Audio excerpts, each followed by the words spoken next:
You know the exact feeling when your phone buzzes with a group text and someone cancels the plans for tonight. You were supposed to feel disappointed, but instead you feel a physical sensation of weight lifting right off your chest. For decades, society has categorized this feeling as a defect. We use labels like loner or antisocial, assuming a preference for your own company as a sign of underlying sadness or social dysfunction. But psychologists have started to draw a clear distinction between two separate states. Loneliness is a painful wound caused by an unmet need for connection. Chosen solitude is the opposite, a peaceful state of restoration. That sensation of relief reflects a specific neurological profile, one where the brain is wired to find its highest rewards in moments of stillness rather than the chaos of a crowd. A pivotal 2016 study at the University of Buffalo investigated people who voluntarily choose isolation because it makes them feel good, effectively reclassifying the trait from a flaw to a feature.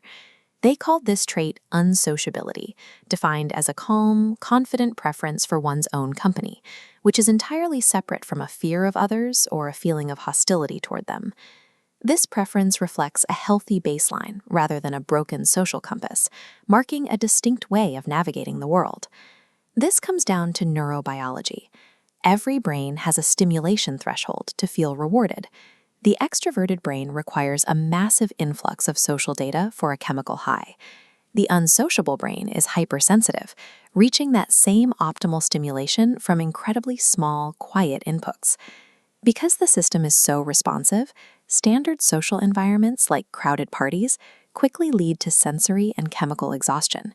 The brain simply has too much to process. Choosing to stay home acts as a vital biological mechanism to prevent this highly sensitive reward system from overloading.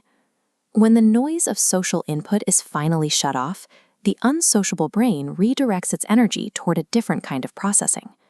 The prefrontal cortex, the region responsible for complex problem solving and deep reflection, experiences a surge of activity during solitude. This creates what researchers call divergent thinking mode.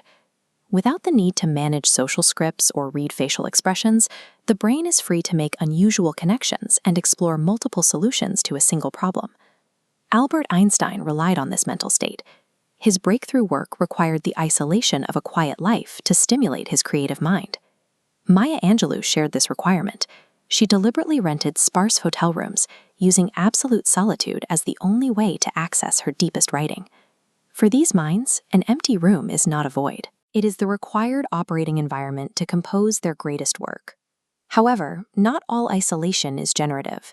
It is important to audit whether your preference for being alone is healthy or if it is being used as a shield.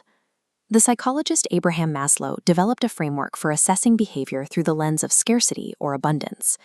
Hiding is rooted in scarcity and a fear of judgment. True recharging, however, comes from a place of abundance, the choice to run toward yourself rather than away from others. Recognizing this distinction is critical, as healthy solitude must be a choice made from a place of inner clarity. This internal regulation changes how connections are formed.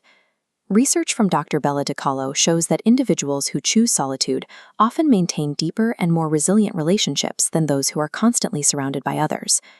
By entering social interactions fully recharged, they offer authentic connection without the need for codependency. This lifestyle is celebrated in Japan through the concept of hitori, which honors the peace of performing activities alone. What is your favorite solo activity? Share it in the comments below, and subscribe if you want to explore more of the psychology behind who you are. In a culture built for constant noise, the capacity to remain satisfied within your own thoughts is a specific cognitive asset.